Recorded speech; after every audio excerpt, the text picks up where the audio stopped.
오늘 저에게 주신 말씀은 마가복음 13장 28절에서 37절의 말씀입니다. 마가복음 13장 28절에서 37절의 말씀입니다. 저와 여러분들이 합독해서 한 목소리로 읽어보도록 하겠습니다. 무화과 나무의 비유를 배우라.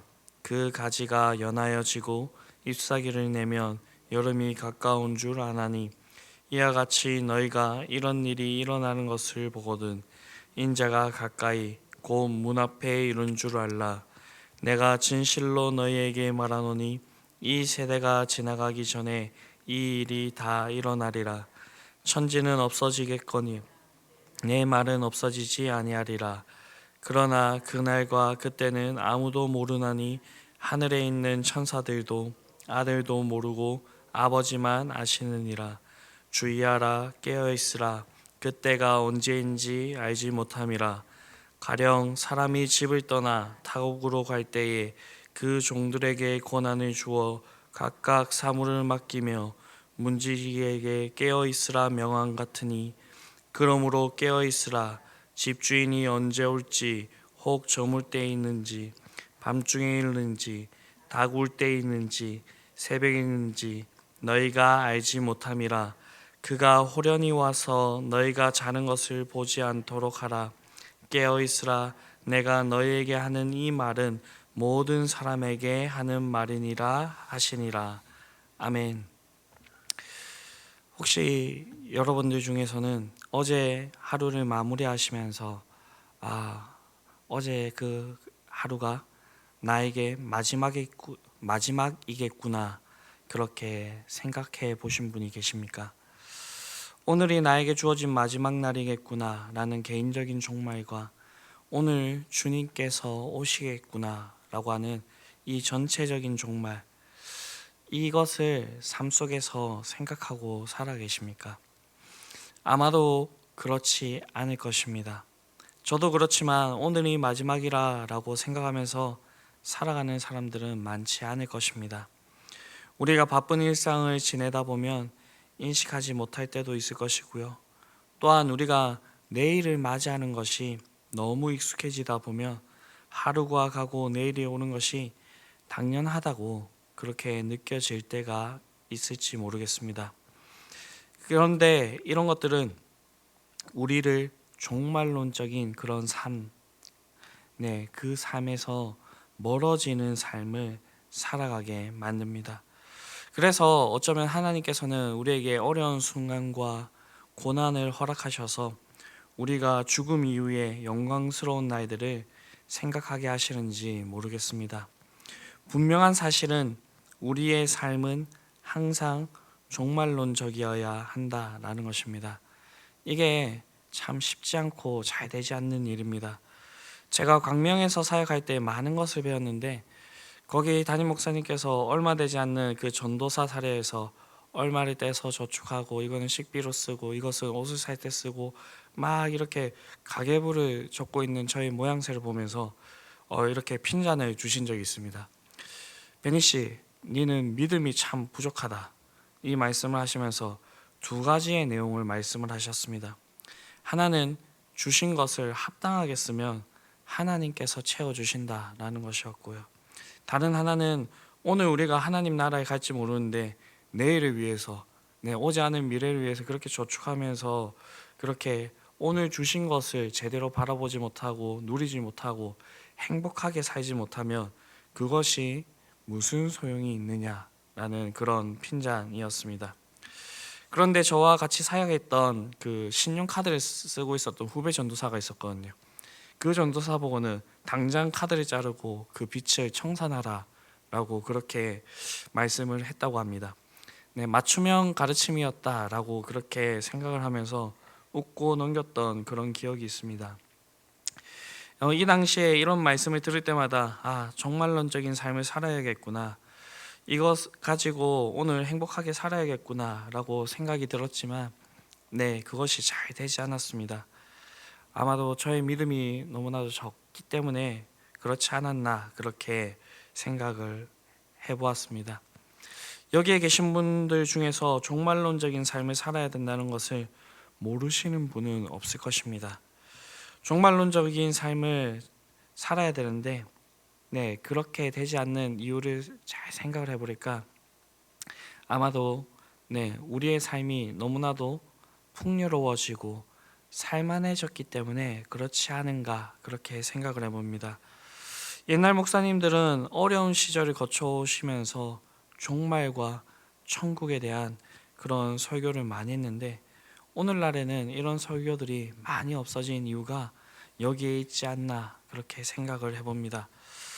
오늘 본문에서도 예수님께서는 종말에 대해서 말씀을 하시면서 계속적으로 깨어 있으라라고 그렇게 경고하고 있습니다. 예수님께서는 왜 이런 말씀을 하시는 것일까요? 먼저는 종말의 때가 가까웠기 때문입니다. 오늘 본문의 말씀 앞서서 제자들이 이러한 일들이 언제 일어나겠느냐라고 하는 그 질문을 합니다. 그에 대한 대답으로서 예수님께서는 28절에 무화과 나무로부터 교훈을 얻으라 라고 말씀을 하시면서 이어서 29절에 이와 같이 너희가 이런 일이 일어나는 것을 보거든 인자가 가까이 곧 문 앞에 이른 줄 알라라고 그렇게 말씀하고 있습니다. 무화과 나무는 겨울에 잎이 떨어졌다가 늦봄에 잎이 번성합니다. 마르고 부러지기 쉬운 가지들이 뿌리로부터 수액을 받아가지고요. 점점 연해지고 잎사귀를 내면 이는 여름이 가까워왔다는 그런 신호였습니다.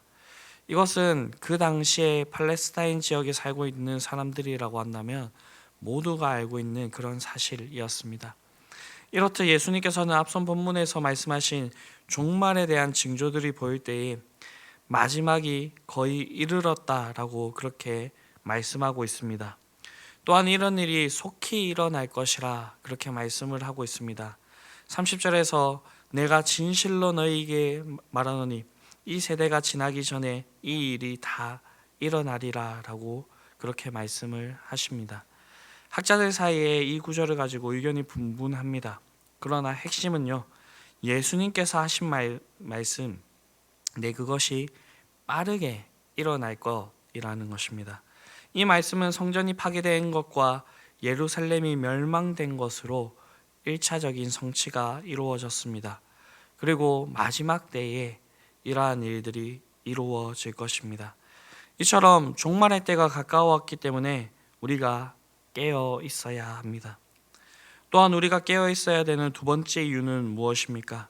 그날과 그때를 모르기 때문에 우리가 깨어 있어야 합니다. 여러분들은 1999년 그리고 2000년 이때로 넘어가던 그때를 기억하십니까?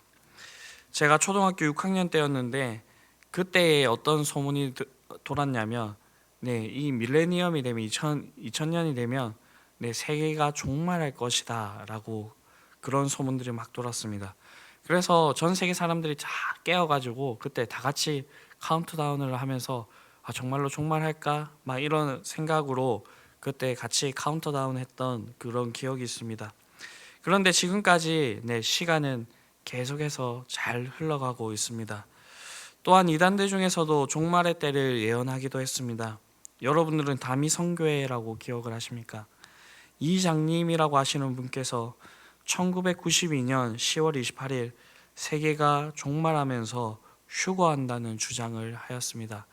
그때 한 산에 이들이 전부 다 모여가지고 그 휴거를 이렇게 그 종말의 때를 기다렸는데 그때 아무런 일도 일어나지 않았습니다. 결국 이분은 징역을 사셨습니다. 이처럼 우리는 때와 시기에 대해서 나름 생각하지만 우리는 그 때와 시기에 대해서 분명히 알 수가 없습니다. 오늘 본문 32절을 보게 되면 하늘에 있는 천사들도 아들도 모르고 아버지만 아신다라고 그렇게 말씀하고 있습니다. 때와 시기는 성부 하나님께 달려 있다는 것입니다. 그래서 종말에 대해서 이렇게 언급하고 있는 성경의 내용을 보더라도 때와 시기에 관하여서는 너에게 쓸 말이 없지만 너희가 이 마지막 때, 이 종말의 때에 어떻게 살아야 될지에 대한 그런 이야기들을 하는 것을 볼 수가 있습니다. 마지막으로 우리가 깨어 있어야 하는 이유는 무엇입니까? 종말이 반드시 오기 때문입니다. 31절에 보게 되면 예수님께서는 천지는 없어지겠거니와 내 말은 없어지지 아니하리라 라고 그렇게 말씀하고 있습니다. 이 말씀의 강조점은 천지의 없어짐에 있는 것이 아니라 예수님께서 하신 그 말씀, 그 말씀이 없어지지 않고 반드시 성취된다는 거기에 강조점이 있습니다. 이는 종말의 때가 올 것인데 속히 오겠다고 하신 그 말씀이 반드시 이루어진다라는 것입니다. 여러분들은 노아의 홍수의 사건을 기억하실 것입니다. 그 당시에 그 땅에 죄악이 가득 찼고요. 하나님께서는 노아를 선택해 부르셨고 방주를 만들도록 하셨습니다. 그 모습을 보면서 그 당시의 사람들은 노아가 미쳤다 그렇게 생각을 했습니다. 그러면서 그 시대의 사람들은 계속해서 먹고 마시며 장가들고 시집가고 여전히 죄악 가운데 살아갔습니다. 그러나 120년이 지나고 하나님께서는 노아와 그의 가족들을 그 방주에 들어가게 하셨고요. 친히 그 문을 닫으셨습니다. 노아의 행동을 통하여서 하나님께서는 120년 동안 그 시대의 사람들에게 말씀하셨지만 그들은 듣지 않았던 것입니다. 그리고 말씀하신 대로 홍수가 나서 모든 생명을 멸하셨습니다. 하나님의 말씀대로 이루어진 것입니다. 종말은 반드시 옵니다. 그럼 우리는 그저 깨어 있으면 되는 것일까요? 네, 아닙니다. 오늘 예수님께서는 34절과 37절의 비유에서 우리에게 가르침을 주고 계십니다. 어느 한 사람이 집을 떠나 타국으로 가면 종들에게 권한을 주고 각자 맡은 일들을 맡겼으며 문지기에게는 깨어 있으라 라고 그렇게 명령하였습니다. 그들은 그 주인이 다시 돌아올 때까지 그 맡겨진 일들을 온전히 수행해야 된다라는 것입니다. 이 비유는 오늘날 우리에게도 적용을 해볼 수가 있을 것입니다. 어떤 사람은 예수님이라 할 수 있을 것이고요. 예수님께서는 부활하시고 승천하셨습니다. 그러시면서 우리에게 자신의 일을 맡기셨습니다. 그리고 하늘간 그대로 우리에게 다시 오시겠다라고 말씀을 하셨습니다. 그렇기 때문에 우리는 주와 그리스도가 되시는 예수님께서 다시 오실 때까지 우리가 개인적인 종말을 맞이하거나 아니면 이 예수님께서 다시 오시는 전체적인 종말을 맞이할 때까지 우리에게 맡겨진 일들을 잘 수행해야 된다라는 것입니다. 우리가 있는 삶의 현장에서 오늘을 살아가게 하신 이 오늘 가운데서 우리가 하나님을 나타내는 그리고 하나님을 전하는 그 일들을 우리의 삶 가운데서 계속해서 해야 된다라는 것입니다. 종말의 때가 가까워왔습니다. 때와 시기에 대해서는 우리가 아는 바가 없습니다. 그러나 이 종말의 때는 반드시 옵니다. 그렇기 때문에 우리는 오늘 우리에게 주어진 삶을 종말론적인 그런 삶을 살아야 합니다. 또한 우리는 깨어서 우리에게 맡겨주시는 일들에 최선을 다해서 살아야 합니다. 죽도록 충성하는 이에게는 생명의 멸류관을 주실 것이고 마지막 때에 착하고 충성된 종이라고 하는 그 칭찬을 우리가 듣게 될 것입니다. 이것보다 영광스러운 일이 어디 있겠습니까? 여기에 계신 저와 여러분들은 이러한 칭찬을 들을 수 있도록 오늘 삶 가운데서 정말로 최선을 다해 하나님을 위해 우리에게 맡겨주신 삶에서 하나님을 온전히 드러내실 수 있는 저와 여러분들이 될 수 있게 되기를 간절히 바랍니다. 기도하시겠습니다. 사랑과 은혜의 하나님, 종말의 때에 우리가 하나님을 알지 못하고 자기의 죄를 먹고 마시며 멸망하도록 내버려 두시지 않으시고 우리를 하나님의 자녀와 백성 삼아 주심에 감사드립니다.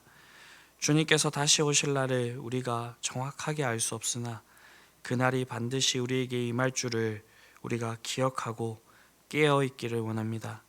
우리에게 주어주신 하루를 정말 최선을 다해서 살아가기를 원합니다.